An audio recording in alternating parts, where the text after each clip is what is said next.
So, the Brass Beast.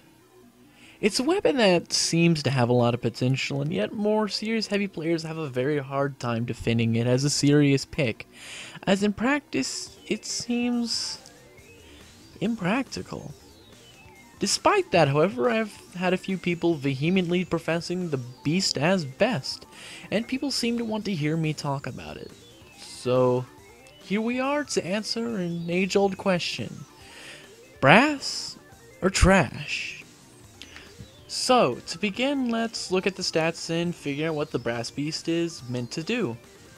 It sports a 20% damage increase, making the Brass Beast clock in at a massive 650 DPS, or the highest possible in the game. In addition, once you're down to about 50% HP, you gain a 20% damage resistance. However, on the flip side, it has a 50% longer spin time, making it an agonizing 1.31 second wait to rev up or spin down. And then it lowers your revved movement speed by 60%, ensuring that the heavy won't be getting anywhere anytime soon with the Brass Beast deployed. Looking at these stats, it's pretty clear that the Brass Beast is basically the heavy's transformation into the Sentry Gun, rewarding a heavy setup and positioning with massive damage and a bit of damage resistance to help him hold the line in defensive situations. The question is, does it do its job well enough to justify using it over other options? To start, we'll see how well the upsides play into the Brass Beast's role. The Brass Beast's 20% damage increase seems like a big buff, but is it really that much of an asset? As previously stated, the maximum potential DPS of the Brass Beast is 650 at point blank, but the stock doesn't carry too far behind with a max of 540. However, these are point blank numbers with 100% accuracy, and that isn't realistic to what would actually happen in game. So let's try to find a set of numbers that shows what is actually going on. In Team Fortress 2, most engagements occur at mid-range, and due to bullet spread as well as the individual's tracking ability and the opponent's dodging, not every shot is going to hit. So let's give it a best case scenario and say that the heavy has good tracking and is landing 2/3 or 66% of his shots. That leaves the Brass Beast mid-range DPS at roughly 238, and the stock's at 198. That's only a 40 damage difference, which means realistically, the Brass Beast kills 2 to 3 shots quicker in most scenarios, saving 0.2 seconds in any encounter, and that's only if the two are already revved at the same time.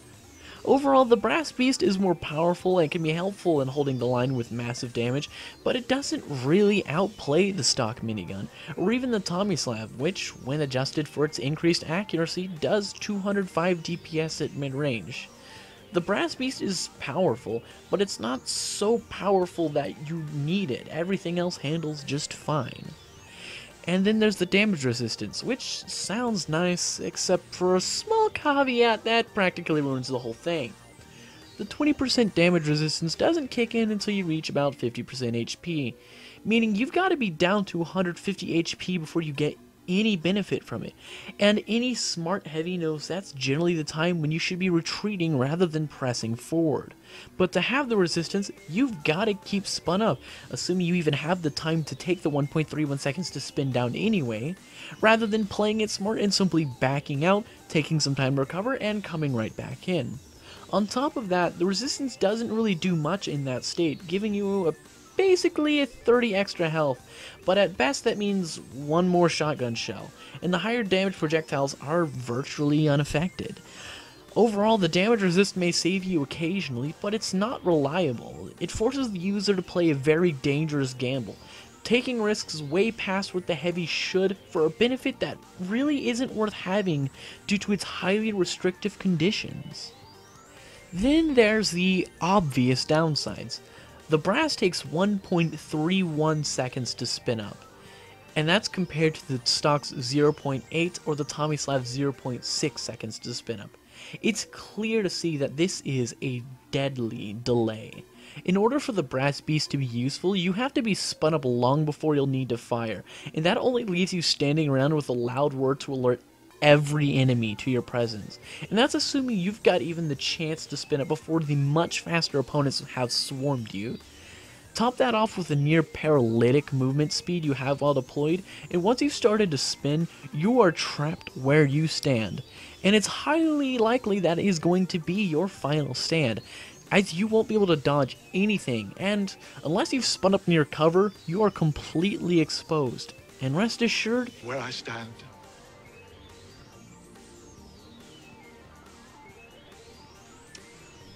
it's where I fall.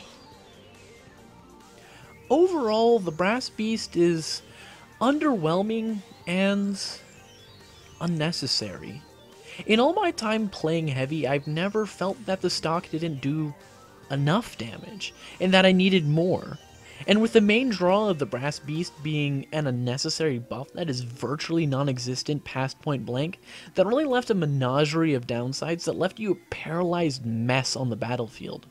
Even thinking about other ways you can use it, any other gun does better. The Brass Beast has a focus on positioning, and yet the Tommy Slab can do better being quick and silent, allowing you to simply set up somewhere and no one know you're coming until it's far too late. Flanking, the How Long Heater, is built for it. Hell, even thinking about a defensive hold-the-line situation, which the Brass Beast is supposed to be designed for, the Natasha does it better with only a fraction of the damage. Ultimately, the Brass Beast falls short of doing its job or even functioning as a weapon.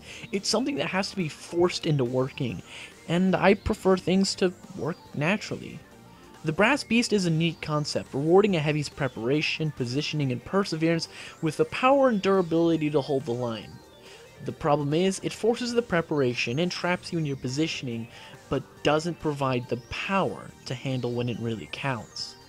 I think if they boosted the fire rate and ammo count, it'd help the Beast have a lot more power to hold out and really trump other options, and then removing the 50% damage caveat would really turn the Heavy into a defensive wall, allowing it to soak up enemy fire and really fulfill the role of the Brass Beast as a weapon that boosts your attack and defense at the price of your mobility. Until some changes happen, however, the current Brass Beast is simply an unnecessary weapon, with negligible benefits and harshly punishing downsides that really hold it back from being a truly viable weapon. That's not to say it's the worst minigun for the Heavy. I'll talk about that Oriental Dumpster Fire another time, but for those truly wishing to utilize the Heavy's maximum potential, well, the Brass Beast isn't the gun you're looking for, so switch back to stock and don't waste your skins and stat locks. Anyway, that's it for this video. If you liked what I had to say, please like, subscribe, and share, and be sure to put your thoughts down in the comments and tell me what you think if you have your own ideas on the Brass Beast, or ways perhaps you think it could be better, or if you disagree with me, be sure to put that out there. Anyway, that's it for this video. I hope you enjoyed it, and I will see you all in the next video. Bye-bye.